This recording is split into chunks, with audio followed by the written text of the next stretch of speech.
Hello, Mel, and welcome to the True Nature podcast. Thank you so much for being my very first Projector guest. I'm super honored. Thank you so much for having me on. I am already a fan of your podcast. Thank you. I was actually a little bit nervous to reach out to you as my first Projector guest. I have a bit of a confession for you. It's when we start learning Living Your Design guide training together? Because I know we've been in a lot of studies together, but I don't know if that was my first experience of you. Or was it even ABCs or cartography? It's all a blur. 2020 was just like total human design paradise. Well, my confession is after we'd been on our first call, I cried because I was just like, I cannot keep up with these brilliant projectors. I cannot do it. As a projector, right? You're here to master a system and you know so much. And, it was my not self mind talking to me, like trying to prove myself. It's all okay. We can serve in different ways. But now I've shifted and obviously both my kids are projectors, and I so appreciate projectors and how wise, like the wisdom that you're born with, like it's incredible what comes out of projectors' mouths, tiny little kids, and how good it feels as a generator to be asked questions by a projector because of your penetrating aura. And you, my friend, ask really good questions. And I'm very glad to have you here. Thank you. Wow, what a confession. I honestly had no idea. But what I find really fascinating about that is that you and I are both 5/1s. Yes. And there's just something to be said for that first line body, because there is always that insecurity that the foundation is not enough. I mean, we have these plateaus where we get to the place where it is. There's that, I guess you could say, confidence, that readiness to share. But even as a projector, it's like I relate very much, especially with my undefined ajna. It's like, but do I really know? Do I really know? Yeah. And that's what drives us, right? With our first line bodies, to keep on learning, keep on researching, keep on investigating until. How has it been for you? I've found recently that my body finally has found some kind of foundation to start talking about human design. What's your experience been of feeling a bit of security? What I've noticed is that I will only be faced with what I'm ready to handle. It's just it, and this saying, and I use it all the time. You don't have to be great to start, but you have to start to be great. And it's that trust now, especially as a 5/1 quad right, who's designed to have things just pulled out of me, that whoever is in front of me, whoever is asking, if that question is correct for me to answer, if that projection is correct for me to fulfill, I'm going to have the exact right thing to say to that person. And that's part of my authority defining channel of perfected form. It's unconscious. So my throat gates are unconscious. So I don't even know. My mind can go crazy worrying about, is my form perfect? But it's when that gets out of the way and I'm just myself authentically, people will always come back to me. And it could be months later and say, that thing that you said. And I'm like, I don't remember. I mean, sometimes I do, sometimes I don't, but it's like, it was exactly what I needed to hear at that time. And it changed my life. And I'm like, wow. I'm always surprised. Even when I feel like I'm at my worst, I have had people come back to me and say either that session or this, because I'm not perfect. I have times where I'm even working with somebody and I'm like, I'm a total charlatan. This is total bullshit. They're going to think that, but it's funny because I've talked to that. I've talked to people about that. And they're like, if you were a charlatan, you wouldn't even be doubting yourself. So anyways, all this to say that it's really when the mind gets out of the way, And I realize as a left angle being, yes, I am absolutely a stranger of consequence. There's a greater reason why that person has crossed my path. So whatever it is that's pulled out of me, as long as it's practical, there's a really good chance that it's going to land with that person, whether it's immediately, whether it's sometime in the future, and it's going to be perfect, no matter my level of mastery. My mastery will be always correct in that moment for that individual. I can feel myself exhaling, and this is something that I recognize so much in you, and I'm so grateful to you for the role model 5-1 that you are to me, because we are both 5-1s, and you have how many 10 fifth lines, is it? Nine. I've got your chart here, but I didn't count up the fives. You've always, well, since we've been studying together, how you've appeared to me is someone who has really accepted that being a 5-1. Whereas when we first met, I was still in the woundedness of being a 5-1, and how it's that projection field is quite hard to, like, I don't know the projections that are coming my way unless someone tells me the projections. I don't know what they are, right? And so I've been struggling with the wounds of taking on projections which were not for me. But you have 9, and I know that on your YouTube channel you have a really good video about the 5-1, which I'll link underneath this one. But I can feel myself really relaxing when you say that you just know that you're here to be a stranger of consequence. And I've heard these words come out of your mouth before, and that you just trust that, because I really resonate. I have an undefined heart like you do, and so not knowing the value, and I also have an undefined throat, so not knowing the value, not knowing if I don't even remember what I've said, and I've had the same experience where people have come back and have shared, oh, this really helped, and I don't know what it was, and you can't repeat it because it was only for them and in that moment. Do you feel like sharing how you came to anchor into the 5-1 profile, how you really came to accept it? If you have, maybe I'm just projecting this onto you. Oh no, to be honest, profile for me is as important as type and authority. Honestly, it's like everything.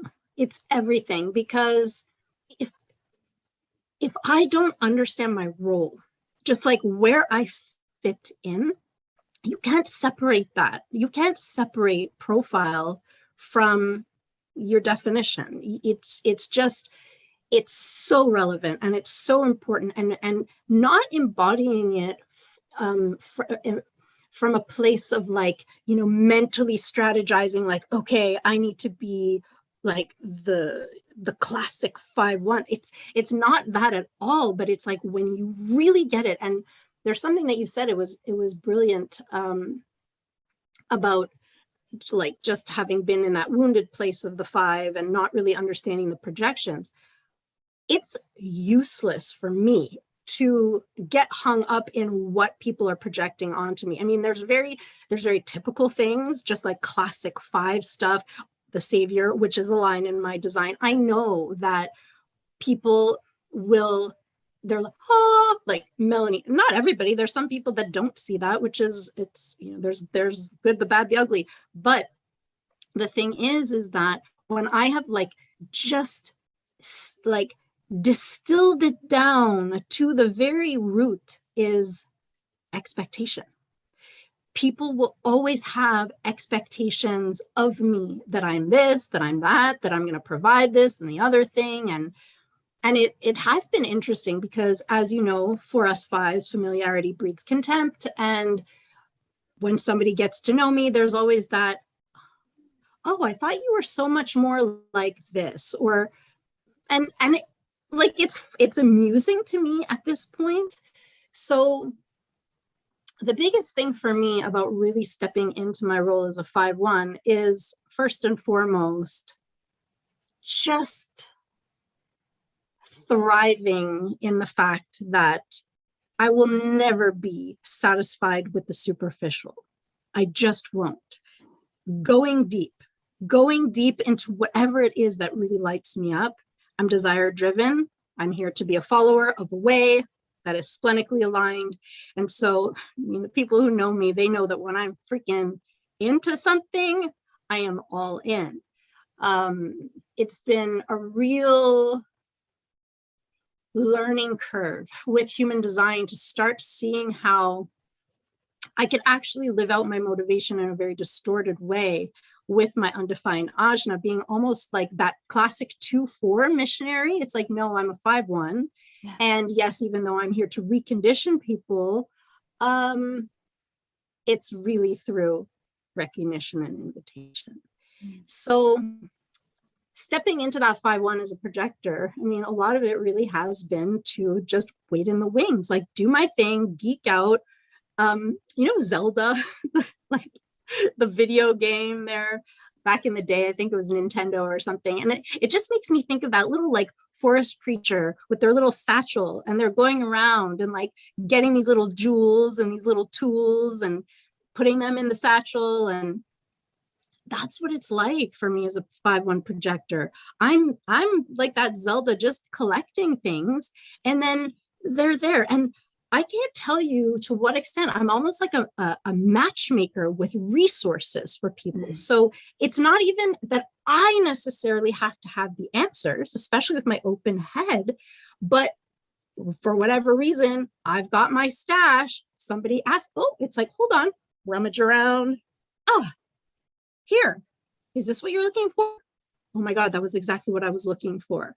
So I just have fun with it now. I just have fun with it now. And I really trust that I will never be given something that I can't handle. And if it doesn't feel right for me, it's because that's not the thing for me to handle. And it's been a joy for me now to be able to say, thanks, but just that art of being gracious, of being able to say no, but with love. It's like, I don't have to cling. I don't have to prove. So it's been really nice. I love that image so much of Zelda. I love that.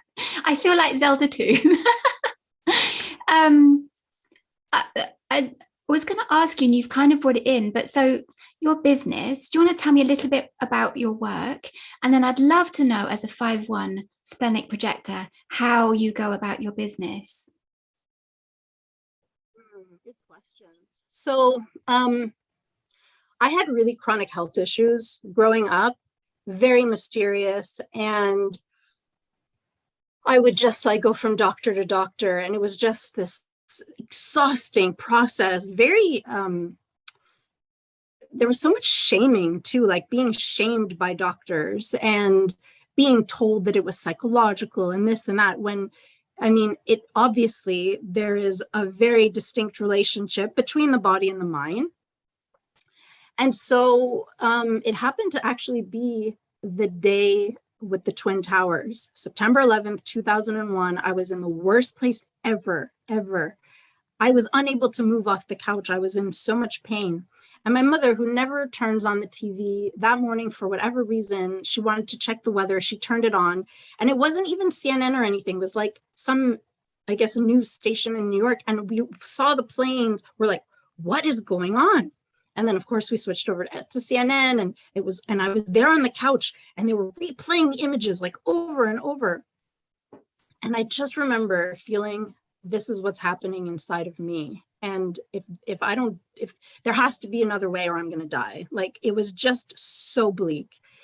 And that's what set me on my path. And so in 2001, I met who was my Reiki master. I learned Reiki. That's how I got into holistic health. And then she was studying this like really cutting edge system of healing in Florida, and asked if I would be her guinea pig. So she was doing all kinds of experiments on me. And slowly but surely, my life started to change. Like, things were changing. And I remember saying to her, do you think that it's the body talk? Because this is the name of the modality, body talk. And she's like, you think? So at the time, anyways, I ended up getting into the natural health industry. I started working at a natural pharmacy. I became the manager, and I was still pursuing these treatments. And then all of a sudden, I was invited to take the Body Talk fundamentals. I didn't have the money, but I just knew that I had to do it. So I ended up getting a lot of credit, and I did the courses. And anyways, one thing after another. And in 2009, yeah, I officially broke off to start my private practice in holistic health. Like technically, I started in 2008. I was working out of the center where I was also doing admin. And then in 2009, I broke off, and then I've had my private practice in holistic health ever since. So people come to see me for all kinds of ailments like pain, depression, anxiety, life path, you name it. I mean, it's basically, people are like, well, I want to send somebody to you, but I don't really know what you do. What do you do? I'm like, just tell them, go see Melanie. She'll take care of it. Like, because that's it. It's like, I don't have a formula. I deal with individuals. There's no cookie cutter. There's no one size fits all, which is why human design was just like the perfect combination. So, so that's really how everything started for me. Oh my goodness. I'm like, this is so I'm wondering, do you think it's because you hadn't been listened to your splenic authority that you got so ill? Oh my goodness. So I'm a projector who grew up in a family of generators. And my mother, my father, my sister, they're all generators. And I didn't realize to what extent I am empathic, how much I'm taking in. If you look at my design, I have only 3 centers defined. Yes. So my spleen, my G, and my throat. And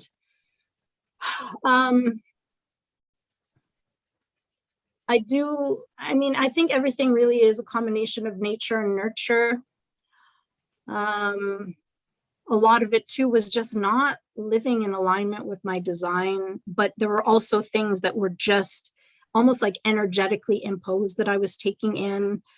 Had I had this knowledge when I was young, it would have drastically changed my life, but this was the timing. So yeah. Maybe we can come back to how it feels like your splenic, yes and no, like your splenic awareness. I'd love to come back to that, but before I forget, because I completely open Ajna, will just fly away. I'd love to dive into the individualized health, because as I see, it's the only way forward. And so I'm seeing you, Zelda, with your box, with your backpack of tools, and you can't explain what you do on a website, I imagine. I imagine there's not really a description for what you do. And especially, well, I don't know how many people have heard of Body Talk in the first place. There you are, the heretic, you know, with your with a different tool that's normally used. And people just say, go to Mel and she'll help you. What does that look like when someone comes in and you take them in as an individual? Can I like preface that with something? Yeah, of course. I would be lying if I said that it was not challenging to always, my whole life, to have been kind of like on the cutting edge of whatever, because I have the gift of recognition. And I also have, for whatever reason, I'm always put in, like, things are brought to me in such just like really impeccable timing. But it's like my timing, not necessarily the world's timing. And so I remember it was in 2016, I was invited to it's like a Deepak Chopra event. And I'm sitting there and he's talking about epigenetics and everybody's like, wow, yeah, this is amazing. And I'm like, I've been doing this for 10 years, 10 years. And it's like, people are only finally catching on to the profound nature of this work now. So it's almost like, it's like exhausting because at the same time, as a projector, I can't just get up on a soapbox and be like, guys, this is the best thing since sliced bread. I mean, I am a natural spokesperson. I don't have the 1/8, but just with the way that I'm designed, I do have that capacity, but I have to wait. I have to really wait and be very patient for the right people to kind of come along. You know, all I can do is put out my shingle. That's all I can do, put out my shingle. And so like marketing and all of that, I mean, everything, I would say most of it has either been word of mouth or random people literally finding me. It is difficult to just write it. You know, I can't. Marketing is challenging. So when you ask about like, you know, what does it look like? Well, I do have an intake form. If people are coming to me for healing, and I usually ask, would you like to fill this out? I'm also open to just being flexible and them coming in and we just talk. But there is always a catalytic conversation. They come in and it's like, bring it to the table. Just bring me your stuff.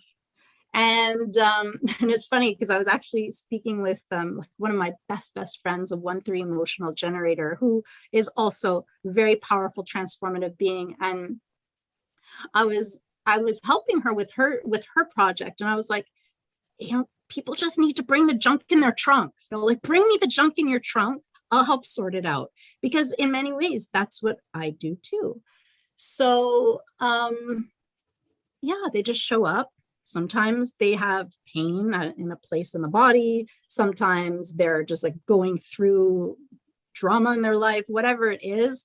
And then I don't have a formula. And this is what I've said too many times, is that, for example, you go see a naturopath, you go see an acupuncturist, you go see like anybody who's studied any modality, they've learned, and there's like things that they do. It's like these protocols.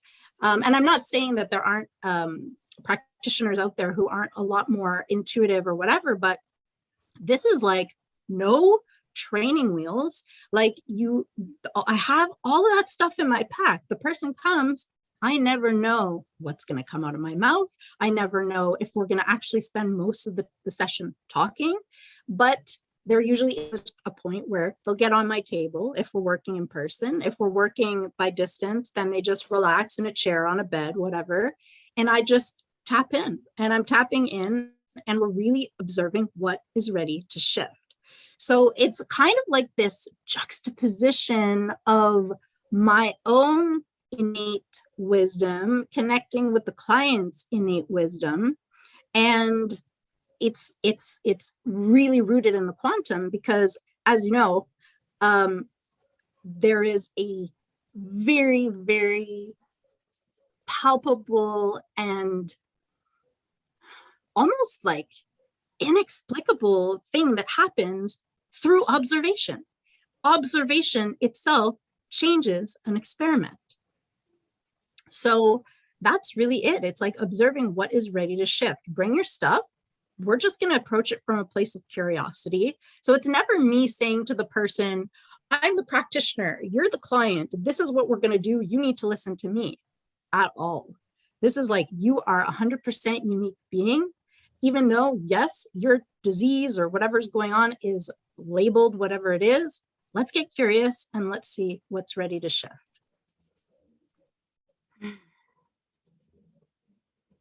And there's something about that they're also helping themselves, right? They've come to you, which is already a step. And then this, like you said, so you're not sitting there, like, even though you are literally like the savior and the you know, the authoritarian with your first line, you know, that's not what you're doing at all. And that's not what I do either. And I really love that there is no power like the power is circular.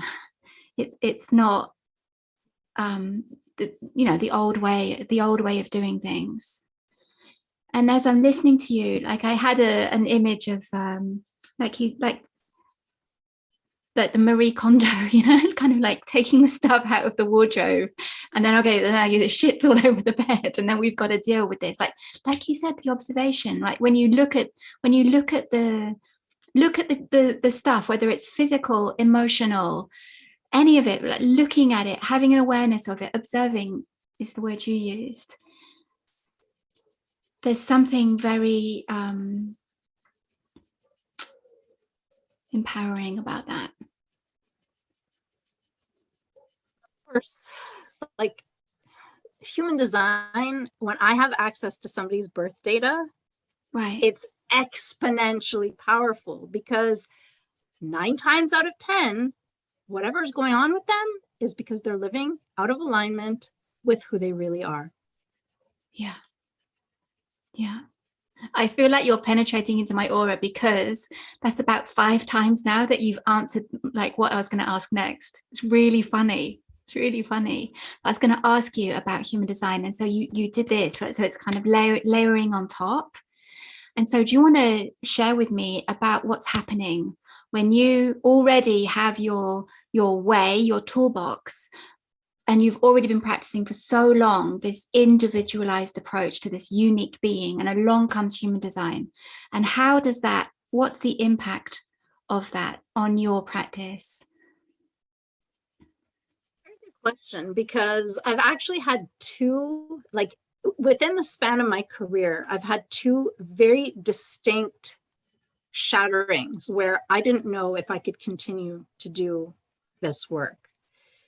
And the second one was human design, until I really realized that they can work beautifully together. Like one doesn't negate the other, but it's like the work that I do, the healing work that I do has now been very much changed by human design. Right. Because there's certain things that have shifted for me. Like I don't do the chakra thing. I don't do chakras. That was part of the first awakening that happened in 2012. And it was very difficult because, again, being this heretic, you're working in this spiritual new age well-being community, and everybody's on this chakra wagon. And I was just like, no, I'm not doing that anymore because it doesn't resonate with me. And so I went from like, well, I have to throw the baby out with the bathwater just because like I can't do chakras means I can't do this work. No, not at all. But when human design came in, it was almost like a revelation, in the sense that no, there are still centers of the body, but it's just they're not one size fits all. And this is like almost like the missing piece of why that wasn't working. So that's been really amazing, having access to somebody's unique blueprint, their configuration, what is defined and consistent, what is undefined and inconsistent, where are they broadcasting, where are they receiving, what are they here to become wise about, what are they struggling with as a result of their openness, like all of these things that really lead to very concrete shifts in awareness, and therefore shifts in oftentimes in the body. Yeah. And so do you systematically ask for the birth details? In my intake form, there is a question that asks usually their birth date and then now also their birth time. So, there are some people that don't have it. There are some cases where I just let them know, look, I would love to look into something that could give me even more clues to what's going on with you. Is there any way you can contact the archives department of the hospital, the birth hospital? So it's like, I have my ways of doing it. That's not like flat out, because one thing too that it's like not everybody's necessarily open to it, and I'm still grappling with how to like how to access the tools that I know really work best in a way that is also responding to the needs of the client. Practical. Yeah, practical, and not necessarily like, well, this is what we're doing now. So yeah. When did you find human design, or when did it find you? That is also a very good question. So I encountered human design for the very first time in 2010. However, I was kind of turned off by it in the beginning. I was a bit curious, but it was because I went in through the door of the Gene Keys first. I remember your, And like Richard Rudd, and he's so, lofty and poetic. And I ended up doing a 4-month deep dive with the Gene Keys. Yeah. And so like the activation sequence. Yeah. So like, I knew about my incarnation cross, not in those terms, of course. And I was fascinated by the spectrum of consciousness. Like I really like that concept of something kind of like water. Water can be liquid, water can be a solid, water can be a vapor. And so it's like those 3 states, right? Yes. So with a frequency, with energies that we have inside of us, I really like that concept. And then, I don't know, I just was like into it for some time. And then I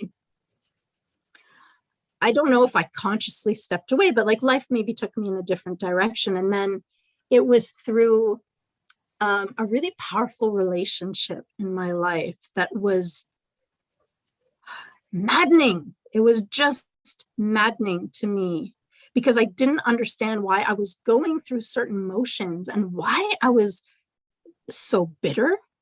I felt like I was hitting a wall. And so it was one day in 2017, which is interesting because it was like 7-year cycle later. I was like, you know what? I'm going to go and pull out the Venus sequence, which is one of the Gene Keys sequences. And I started to look, and I don't know why, but it was just like, maybe a human design thing has more answers for you. I don't know what it was, but then I remembered that I was a projector, and I'm like, it feels like it's time. And it, like, no looking back after that. So my experiment, my human design experiment, I really counted as starting in December 2017. So this December is going to be 5 years. Yeah. How did it feel to know that you were a projector? Like when you found out that you were a projector?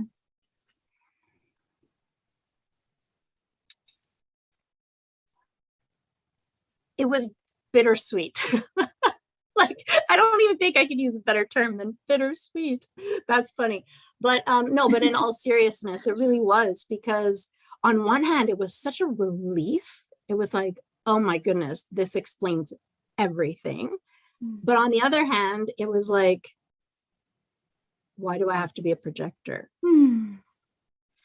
Like, why do I have to resign myself to a life of waiting to be recognized and invited? I mean, there's something about it that's just, it can feel really heavy at the beginning, even though I knew immediately this is why this didn't work. It was very empowering when the day came that I realized what a gift it is to be a projector. Yeah. But it was a process. It didn't happen overnight. There was a lot of stuff to just unpack and come to terms with. But I felt like in many ways it just like took a weight off. And I find there is like a honeymoon phase with the experiment when you come into human design and you're all like, yeah, like I'm going to slay the shit out of living my design. You're all like, you know, and then you kind of get your ass handed to you, and the shattering that happens. I still am confronted with things like that I thought that I had dealt with, or that I thought that I had mastered. And it's like super humbling. But at the same time, there's something that is just like satisfying about that, where you're like, right, yeah, and that's why this is so powerful. It's just like it brings it because you get into your living where you're like you're just living. You're not always, it's not always front and center in your awareness, but then there were always going to be things that then do bring it back like really sharply into focus. So you talked about the gift of being a projector. Do you want to share a bit about that?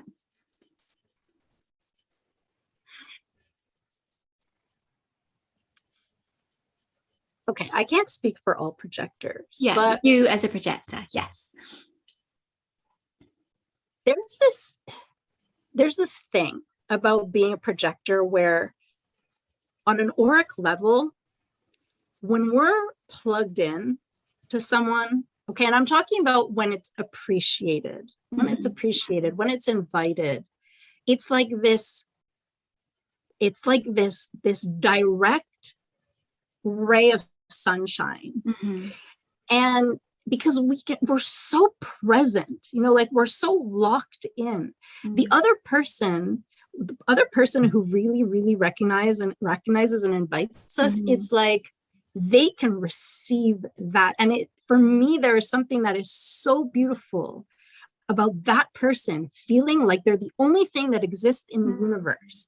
So I feel like that's really a quality that I possess, is that when I'm with somebody, I have that capacity to make them feel like they are really the only person in the universe, and that they're special and that they're unique and that I love them. Well, I mean, sometimes it's not that type of a dynamic, but like always that deep respect and honoring for them as an individual.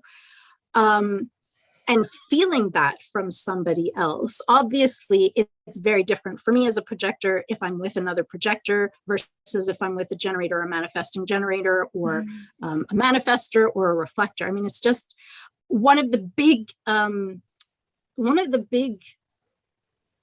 just like another gift has really been also to realize that recognition feels different from different types.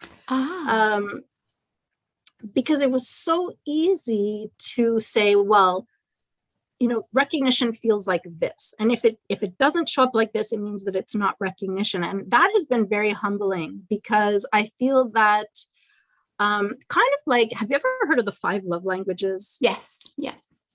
So kind of just like in that concept of, we all have ways that we expect or that we feel like we're being loved, but somebody else might show their love in a way that is not that. Yes. So it's super easy, like even with recognition, to say, because somebody recognizes me in their way, that I then judge it as, well, because it doesn't feel like it did with Micala, for example.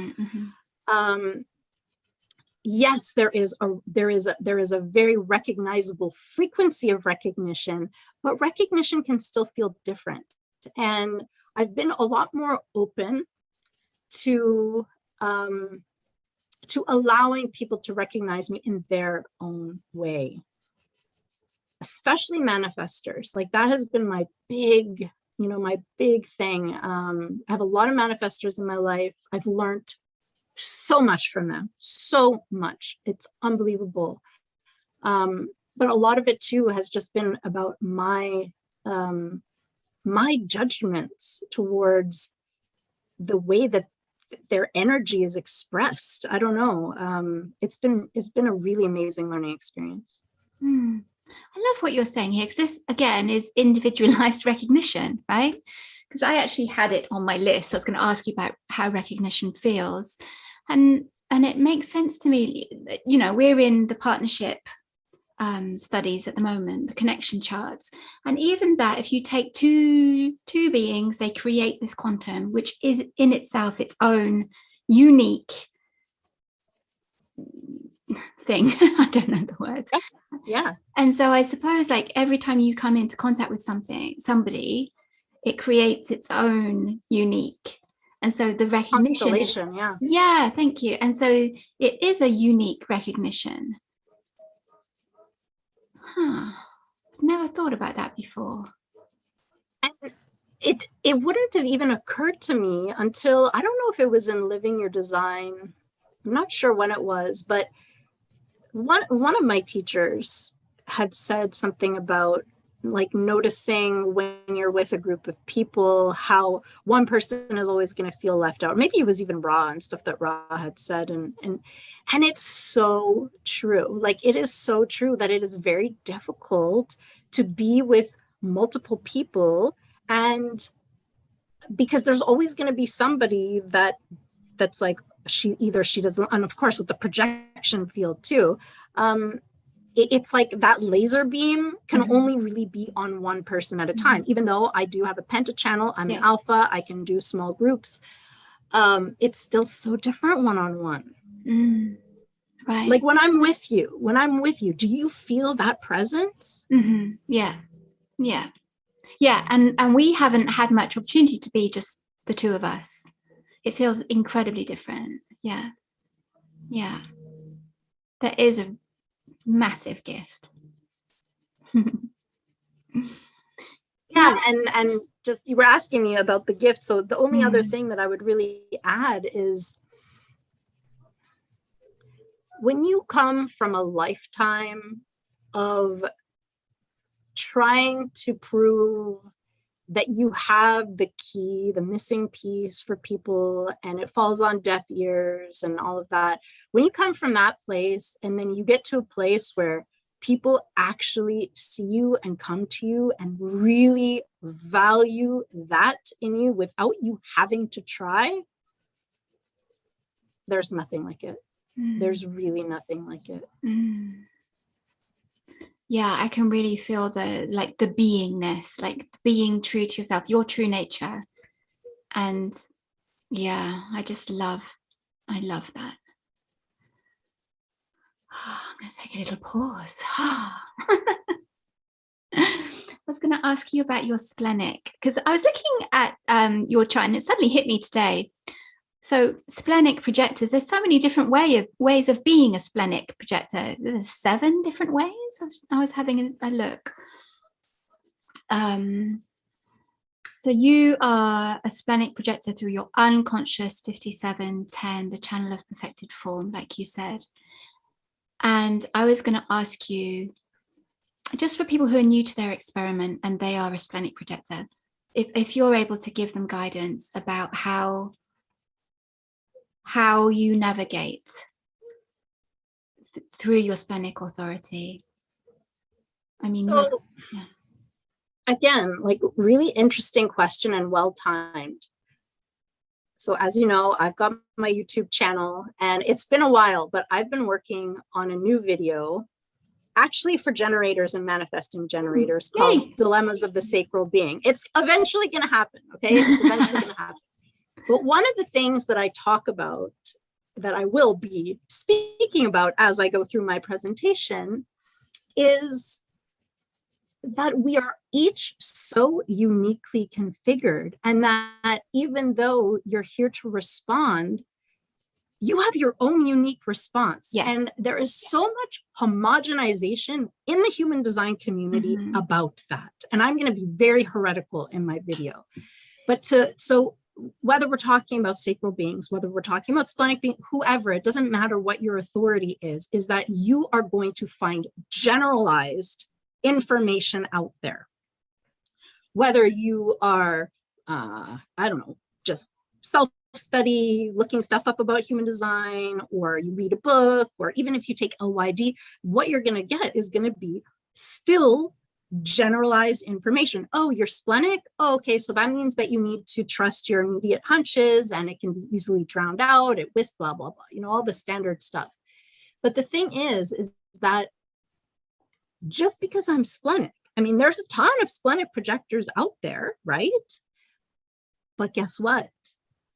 My authority defining channel, the 1057 channel perfected form, a design for survival, there could be lots of other projectors out there with an unconscious 1057. What are their planetary activations? Yes. You know, so it's like, it goes so deep.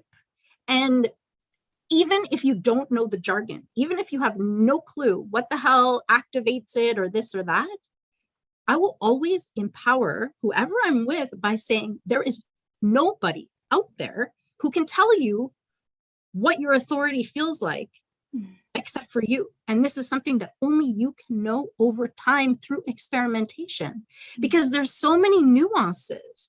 So having to it's like, well, okay, well, they said it should be like this, but that's mental. So, I mean, I've even spoken to other splenic projectors, for example, who have definition from the root to the spleen. For them, oftentimes, because there's that adrenalized intuition, they'll get their hair raised, they'll feel the full body goosebumps. For me, it's not really like that. It's like just a knowing. And oftentimes it's my body will move towards the thing or not. It's very different from what goes on in the head. A lot of the time where my head is saying, you should, like pushing me with my undefined root, also like always under pressure to hurry. Gate 20 is a mental conditioner for me. So it's like, just because I'm splenic doesn't mean that it's now. I mean, it will always be now, but now is not always now. It's about the right now. It's about the right timing of now. And the mind can be like, yeah, but it's now. No, it's not now. So,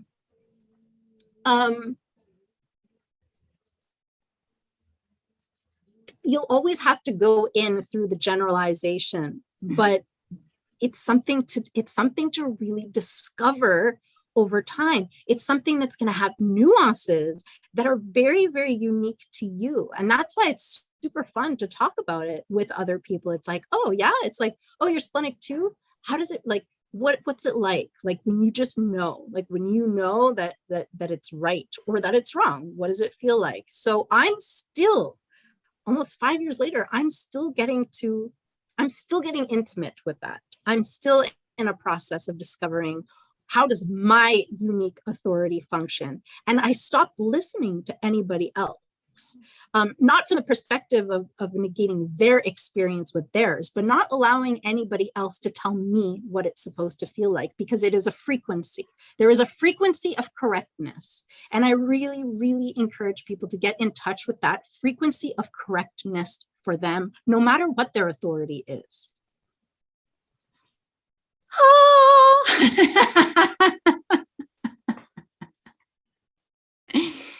Yes. Thank you for not answering my question. Did I not? No, I love where you took us, because it's actually really important.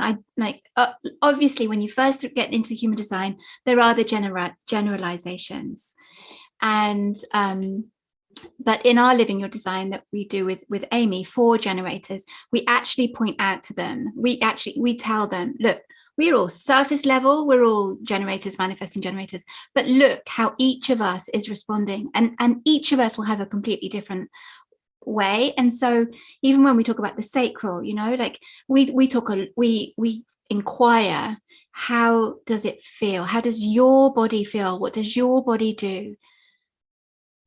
And in the human design circles I've seen, manifesting generators shouldn't make sounds, manifesting generators should make sounds, like that's only for and I just go, I've done what you've done, and I'm just gonna sit with my sacral. And for me, I know that it's more of a feeling before the sound comes out, but I'm not a pure manifesting generator. I don't have the 3420. I'm not wired that way. And so I really, really love what you're saying here, and the frequency of correctness. But it's so good to hear you say that, because this is another thing that is going to come out in that video, is that there's so much propaganda in the human design community that if you're not making these sounds, that you're actually not in touch with your authority, which is like the biggest height of bullshit ever. And in fact, I've seen so many people do mental because they think that is what they're supposed to sound like. And it's like, as a projector, let me tell you, I see through that. I see through that. And I feel sad for that person, because they're just trying to follow a formula, but they're not living it. Yeah. I imagine you see it and you feel it, like, strongly. Yeah. Like Liv, my daughter, she'll ask me a question. It feels so different coming from a projector than it does from a generator. Sometimes if I really don't have, if like I don't have access to the sacral, I go and ask her to ask me. And she will often see the answer before I've even said it. And then she'll say, I knew you were going to say that because da, da, da, da, da. Yeah, it's such a powerful relationship. And I love what you said. Yes. I'm just wondering, about it is so hard because you do have to come in through the generalizations to kind of, because it's like you're not taught this in school. You're not taught this from a kid unless you've been brought up with human design parents, right? You're not taught it. And so there is a kind of a mental way in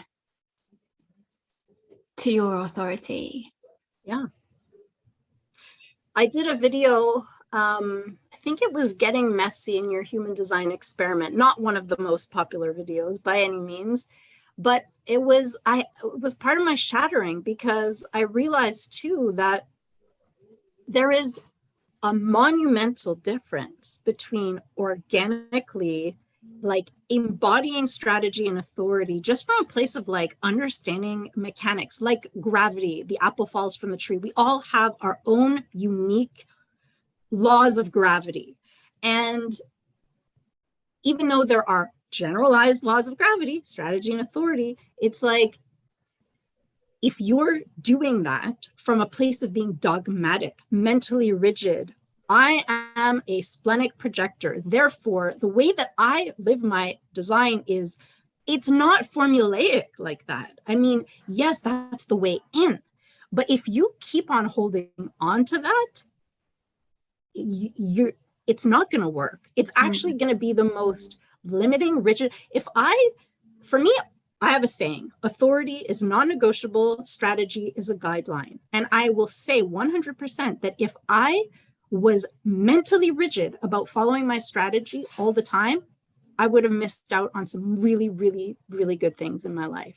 So it's like the best things come through experimentation, playing with it. How does this work for me? This guideline of waiting for recognition and invitation, this actually really protects me very much. But at the same time, it's like, if I adhere to that and I'm like, I will not speak to this person unless I have literally had people, when I tried to do it that way, they're like, I don't get these rules, Melanie. Like, can you just like be? And I see how much it can cut me off from actually being in flow by being too mentally rigid about that. Yeah. I noticed in human design that I was holding on to the labels. Like, I can give myself all these labels about, what I am, but it's my body that finds out who I am, one decision after the other. But I noticed that too, and I did the opposite to you. I went so human design, and then I'm really enjoying the Gene Keys as well, because the Gene Keys gives me much more room and let go of the labels, and I can just sit with shadow city gift, shadow gift city. Because otherwise I was clinging on too hard to like waiting to respond, and did I respond? Did I wait, or did I just like but my body often takes me somewhere and ends up being the right thing. But if I get, like you said, the mental clinging, it feels very it's kind of like the opposite of what we're here for. I don't have contact with my body anymore. It just keeps you locked in your head. Yes. Yeah. Well, I'm looking forward to your video. Yay. Well, maybe that will kind of help infuse some energy. It's almost done. My slides are almost done, and then it's just a matter of being in the right space to just deliver. And but they're really nice slides. I'm very excited about it. Yay. Would you like to come back on another time? I would love to dive into we share gate 3 as our earth, right? Yours is conscious, mine's unconscious. I'd love, if you'd like to come back on, I'd love to have a deeper conversation with you about gate 3.